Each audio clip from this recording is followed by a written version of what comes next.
Assalamualaikum warahmatullahi wabarakatuh. Perkenalkan, nama saya Siti Rahmatia dengan NIM 2020143291. Baik, di sini saya akan menjelaskan tentang klasifikasi makhluk hidup tumbuhan. Di sini terdapat cahaya matahari, oksigen, karbon dioksida, air, dan tanah. Dan di sini terdapat pengertian tumbuhan, ciri-ciri tumbuhan, pengertian sinar matahari, fungsi oksigen, fungsi karbon dioksida, fungsi air, dan pengertian tanah. Bab yang kedua yaitu klasifikasi makhluk hidup hewan.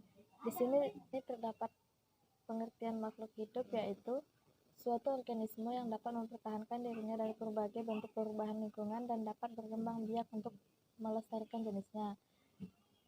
Dan ada pengertian hewan adalah binatang atau satwa yang siklus hidupnya berada di darat, air, dan udara.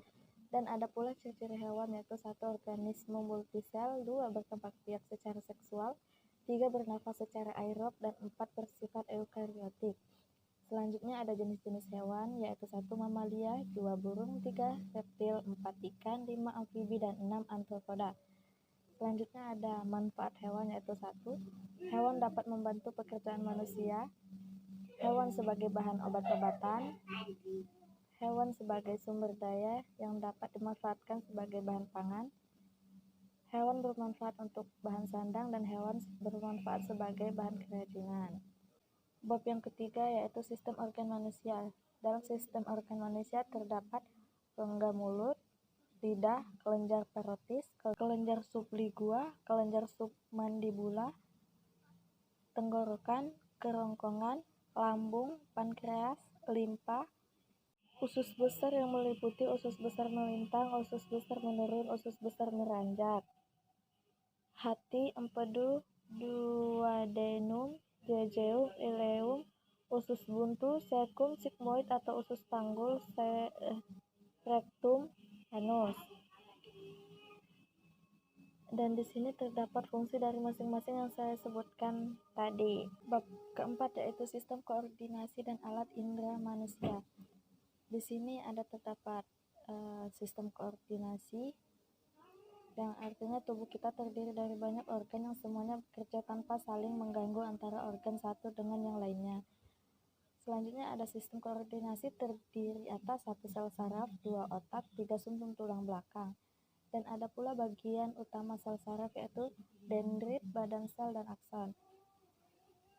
Dan ada pula sel saraf berdasarkan fungsinya yaitu 1. Neuron sensori, 2. Neuron asosiasi atau penghubung, 3. Neuron motorik. Ada pula pengertian otak yang merupakan pusat koordinasi utama terletak di rongga kepala dan dilindungi oleh tempurung kepala. Selanjutnya ada bagian-bagian otak yaitu 1. Otak besar, 2. Otak tengah, 3. Otak depan, dan 4. Otak kecil. Selanjutnya ada sumsum tulang belakang yang terletak memanjang di dalam rongga tulang belakang. Ada pula fungsi sumsum tulang belakang yaitu sebagai penghantar impuls dari otak ke otak serta sebagai pusat pengatur gerak refleks. Selanjutnya ada pengertian alat indera yang merupakan organ yang peka terhadap rangsangan tertentu. Ada pula alat indera pada manusia yaitu indera penglihatan, indera pendengaran, indera peraba, indera pembau, dan indera pengecap. Selanjutnya ada sistem gerak pada manusia yaitu otot berdasarkan macamnya yaitu otot polos, otot lirik, dan otot jantung. Sedangkan berdasarkan kerjanya yaitu ada sinergis dan antagonis. Ada pula rangka dibagi menjadi 2 yaitu tulang. Berdasarkan bentuknya ada tulang pipa, tulang pendek, tulang pipi, tulang tak beraturan. Berdasarkan jenis penyusunnya ada tulang keras dan tulang rawan. Rangka yaitu persendian. Persendian berdasarkan geraknya yaitu sinertosis, antiatrosis, diatrosis. Berdasarkan strukturnya yaitu sendermosis, sinkrondosis, dan sirotosis. Selanjutnya yaitu sistem pencernaan yaitu ada mulut, kerongkongan, hati, empedu, lambung, pankreas, usus halus, dan usus besar. Dan di sini pula ada fungsi mulut, lambung, fungsi usus halus, pengertian tenggorokan, pengertian fungsi pankreas, hati, dan empedu, dan pengertian usus besar. Bab selanjutnya yaitu sistem transportasi atau peredaran darah, yaitu ada pengertian peredaran darah yang merupakan sistem transportasi yang melibatkan 3 komponen, yaitu darah, jantung, dan pembuluh darah.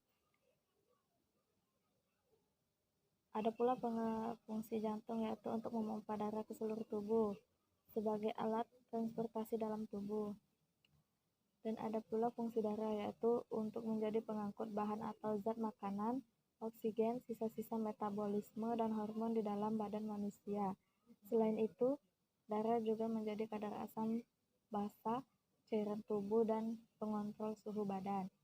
Selanjutnya ada fungsi pembuluh darah, yaitu untuk mengangkut darah yang mengandung oksigen dan nutrisi ke seluruh tubuh. Selanjutnya ada sistem reproduksi.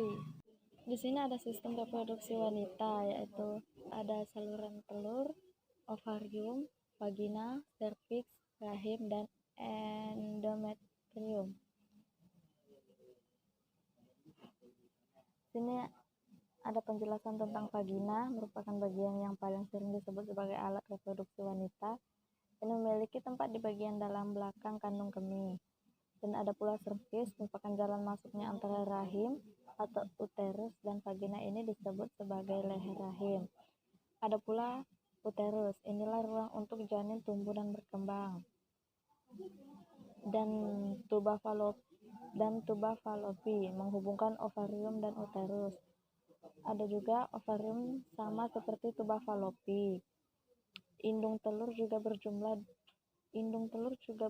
2 buah dan terletak di kedua sisi rahim. Di sini ada sistem reproduksi laki-laki.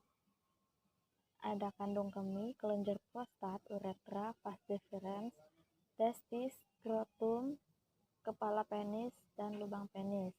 Penis merupakan sistem organ reproduksi pria. Ini bukan merupakan otot, melainkan jaringan seperti spons yang berisi darah. Ada pula pengertian testis, yaitu organ yang berbentuk oval seperti telur ayam. Dan skrotum merupakan sebuah kantong kulit yang menggantung di belakang penis. Ada kelenjar prostat yang terletak di bawah kandung kemih dan mengelilingi saluran kemih atau uretra, yakni sebagai tempat keluarnya urin dan sperma dari dalam tubuh. Ada uretra yang berperan sebagai saluran pengeluaran air mani, dan ada pula kandung kemih berfungsi untuk menampung urin yang diproduksi ginjal dan mengeluarkannya melalui proses berkemih. Selanjutnya yaitu ekosistem. Ekosistem adalah suatu sistem ekologi yang terletak oleh sistem timbal balik yang tidak terpisahkan antara makhluk hidup dengan lingkungan. Dan ada macam-macam ekosistem, yaitu 1 ekosistem darat, 2 ekosistem air, dan 3 ekosistem buatan. Selanjutnya ada macam-macam komponen, yaitu komponen biotik dan abiotik. Pengertian komponen biotik dan abiotik, yaitu komponen biotik adalah makhluk hidup itu sendiri, sebab ekosistem tak akan pernah terbentuk tanpa adanya makhluk hidup di dalamnya. Selanjutnya, komponen abiotik adalah komponen yang terdiri dari benda-benda, bukan makhluk hidup, tetapi ada di sekitar kita dan ikut mempengaruhi kelangsungan hidup. Bab selanjutnya yaitu sistem tata surya. Tata surya meliputi susunan tata surya, gaya tarik antar matahari dan bulan. Dibagi lagi yaitu gravitasi. Ada planet. Planet pun dibagi menjadi 2, yaitu orbit planet yang merupakan model tata surya, perbandingan antar planet yang merupakan massa dari jarak rata-rata ke matahari. Selanjutnya ada benda-benda langit, yaitu komet, asteroid, meteor, dan meteorit. Selanjutnya ada energi alternatif dan energi terbarukan. Energi alternatif yaitu air, matahari, angin, energi panas bumi, bahan bakar bio, dan gelombang air laut. Air yang deras merupakan sumber energi gerak, dimanfaatkan sebagai pembangkit tenaga listrik. Matahari merupakan energi panas yang dihasilkan dapat digunakan untuk memanaskan ruangan, memanaskan air, dan keperluan lain. Selanjutnya ada angin yang telah dimanfaatkan sejak dulu sebagai sumber energi pada perahu layar dan kincir angin tradisional. Selanjutnya ada energi panas bumi yang merupakan energi yang berasal dari panas yang disimpan di bawah permukaan bumi. Dan ada pula bahan bakar bio tersebut yang dikenal sebagai biodiesel, dapat digunakan untuk menggantikan solar. Dan gelombang air laut saat memecah di pantai menghasilkan banyak energi yang dapat diubah menjadi energi listrik. Selanjutnya ada bioteknologi. Bioteknologi adalah cabang ilmu biologi yang mempelajari pemanfaatan makhluk hidup maupun produksi dari makhluk hidup dalam proses produksi untuk menghasilkan barang dan jasa yang dapat digunakan oleh manusia. Ada pula aplikasi bioteknologi, yaitu di bidang pertanian, bidang kesehatan, bidang pangan, bidang perkembangan, bidang energi dalam mengatasi sampah dan pembuatan protein sel tunggal atau PST. Ada pula kultur jaringan, adalah cara untuk menciptakan individu grass dengan mempergunakan sifat tumbuhan yang disebut totipotensi. Ada pula dampak negatif bioteknologi, yaitu berkurangnya keragaman makhluk hidup, terganggunya keseimbangan alam, berpotensi menimbulkan penyakit, berpotensi menimbulkan wabah, dan berpotensi menimbulkan isu etis. Selanjutnya ada manfaat rekayasa genetika, yaitu 1. Obat genetika, 2. Terapi gen, dan 3. Cloning. Sekian penjelasan dari saya. Apabila ada salah kata atau penjelasan, saya mohon maaf. Dan kepada Allah saya mohon ampun. Saya akhir dengan wabillahi taufiq wal hidayah. Wassalamualaikum warahmatullahi wabarakatuh.